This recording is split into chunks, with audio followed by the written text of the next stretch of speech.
The SARS-CoV-POP study in Geneva is the first study to evaluate the seroprevalence of SARS-CoV-2, that is the proportion of people who have already developed antibodies against the new coronavirus, in a representative sample of a Swiss canton.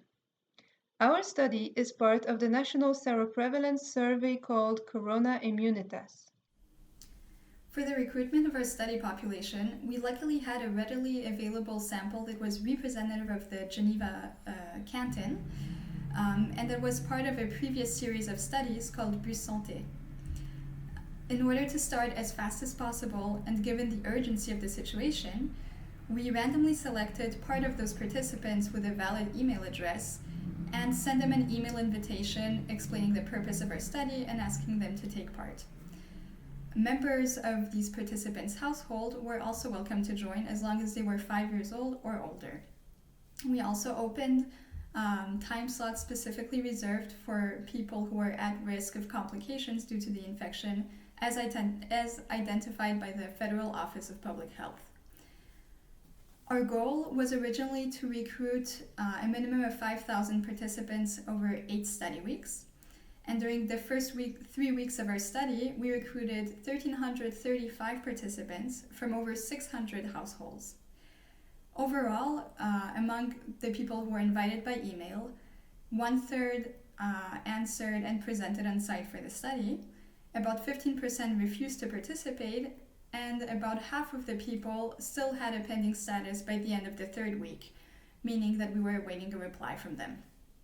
To improve those results, we increased our recruitment efforts during the 3rd and 4th week by calling people who didn't reply to their email invitations and by sending postal letters to people without a valid email address.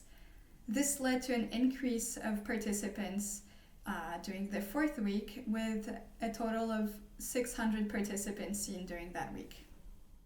Participants can come to either one of our 2 study sites in Geneva. They are instructed beforehand not to come if they have symptoms compatible with COVID-19 or if they are in preventive quarantine or isolation. At the arrival of participants on site, we check again for COVID-19 compatible symptoms, and if they are present, we ask the participant to reschedule their appointment. The study visit lasts approximately 15 minutes and consists of the following steps. First, we verify the identity of the participant. Then, any questions they have are answered and the consent form is collected. Next, we check if the study questionnaire was filled out online, and if that's not the case, the participant fills it out on site. Finally, a nurse takes a blood sample. Before leaving, the participant is reminded that individual results will be disclosed only at the end of the study, and are asked to contact us if they develop COVID-19 compatible symptoms.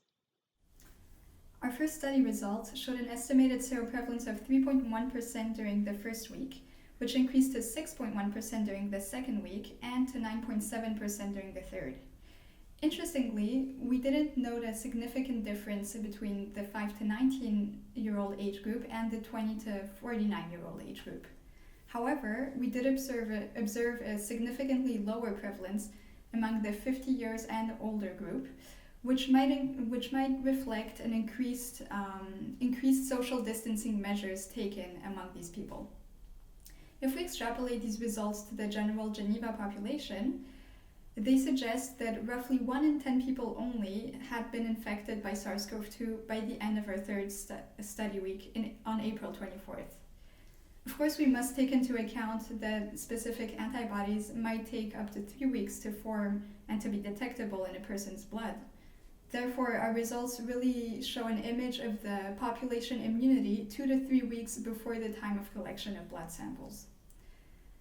Also, it hasn't been proven yet that specific anti-SARS-CoV-2 antibodies actually procure immunity against further infection.